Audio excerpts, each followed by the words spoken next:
नमस्कार मित्रांनो, आपल्या एका नवीन व्हिडिओमध्ये खूप स्वागत करत आहे. मी आता आलोय रानात. दिसते बघा ही फुलाचं झाड कसं आलंय बघा. बघा ही फुलाची सगळी वेगळी वेगळी फुलं आहेत बघा. ही तई कशाचं बघा किती छान वाटते ते बघा. बघा ही बघा एकसारखी फुलं आहेत बघा. पिवळा हाय मध्ये कडण ही वेगळंच आहे बघा. फुलं कसली भारी आहेत बघा. फुलं ही सगळे वेगवेगळ्या कलरची फुलं आहेत बघा. 3 प्रकारची फुलं आहेत, 3 प्रकारची. बघा इकडे आता मी चाललोय रानात. बघा कसं झालंय आजचं वातावरण हो का. बघा आता मी चाललोय रानात. बघा मी आता गुराकडे आलोय. मग अशी पाणी पाजून गेलो आता सगळे गुरं खाली बसलेत बघा. सगळे गुरं खाली बसले बघा. पक्षी बघा कसं आले तिथं आत. तुम्हाला 1 मिनिट दाखवतो. पक्षी सगळं बसले बघा. इकडं खाली पळत चालतं बघा. बघा हे असलं गोचडं खातेत बघा पक्षी. गेलं बघा उडून. आता गुरं सगळी रवत करत बसली ती बघा. बघा सगळी गुरं रवत करत बसले ती. आम्ही आता आलो. मी आलो आता रानाकडं. बघा ही मका बिका कसल्या भारी आले त्या बघा. आता पूर्ण छातीच्या वर गेले त्या मका सगळ्या. सगळीकडे चिमणी झाडावर सगळ्या चिमणीचा कालवा आहे बघा. आपण इथं चाऱ्याचं नियोजन केलेलं आहे. वाळा चारा घेऊन ठेवलेला आहे आपण तेव्हा मध्ये उन्हाळ्यात. वाळा चाऱ्याची आपण आता ढेपण लावलेली आहे. ही कसं निघाले बघा. पक्षी वरडायला लागले इकडे झाडावर बसलेली. इकडे ही बघा आपली हुंडी दुसरीकडे टाकलेली. एवढी आली आता हुंडी. बघा ही आपली वांग्याची रोपात अशी मोठी झाली ती बघा. एवढी अशी झाली ती वांग्याची रोपं मोठी. इकडे बघा पेरूला आपल्या कळी कशी लागली त्या बघा. पांढरी कळी लागली. ह्याच्यावर दोडक्याचा वेल चढला आहे. दोडक्याचा वेल चढलाय. ही जास्वंदाची फुलं कशी झालीत बघा.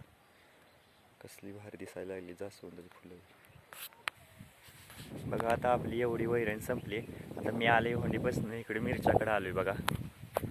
बघा इकडं बघा. बघा ही भेंडी याला वेगळीच म्हणते. रान भेंडी म्हणते बघा. बघा ही आपण घरापुरतं आपण खायला लावलेलं मिरची आहेत बघा. ही बघा इकडे ही भेंडी लावली आपण. बघा कसं दिसतंय बघा. ही सगळीकडे आपण माळवं लावले. आता ही पावसाळ्यात सगळीकडे जिकडं बघल तिकडं मकाच आहे त्या बघा. आमच्या इकडे सगळीकडे मका आहे त्या. जिकडं बघल तिकडं मकाच आहे त्या. दुसरं काहीच दिसणार नाही तुम्हाला. सगळीकडे मकाच आहे त्या. इकडे बघा आपल्या मुगाच्या शेंगा कशा आल्या बघा. ही मग आत्ता बारीक लागायला लागले थोड्या बघा. ही अशा लागायला त्या बघा. ही अशा झाल्या त्या शेंगा. आता एवढ्या लागल्या त्या. आणखी थोडं दिवसात 8-15 दिवसात आपल्याला खायला शेंगा येते त्या बघा. ही मुगाच्या शेंगा येते बघा सगळे. बघा ही कशा झाल्या बघा. जिकडे बघल तिकडे आमच्या बांधावर सगळी लिंबाची झाडं आहेत बघा. कशा झाले बघा. सगळीकडे झाड आहे ती लिंबाची. सगळीकडे झाड आहे ती अशी. आपण एक ताट टाकलेलं आहे बघा मकाचं. यात कसं आलंय बघा उंच. बघा ही घेवडा आपण लावलेला कसा आलाय बघा. तो एवढा आता उगवला एवढा असा. ही बाजरीची ताट आपण टाकलेली एवढी आली अशी. मटकीचं हे वेल बी आहे बघा. एवढं आलं का आपलं. आता वाढ आता चांगली व्हायला लागली. त्याला पोषक वातावरण झाले. वर सगळं आबाळ ढगाळ वातावरण आहे. त्यामुळं चांगलं हे व्हायला लागले. चांगली वाढ व्हायला लागली. आपल्या मिरचीचा वाढ चांगली व्हायला लागली बघा. बघा ही मिरचीची वाढ व्हायला लागली चांगली अशी. इकडे आपण सगळं माळवं लावलेलं आहे बघा. इकडे मुळा आता तण बी आहे. आता आई खुरपा येते आमच्या काही मुळा असं झालाय खाली. वा एवढा झालाय मुळा आता. असं एवढा झालेला आहे बघा. येत नव्हा ही कसं झालं बघा दृश्य. असं झालेलं आहे आपलं.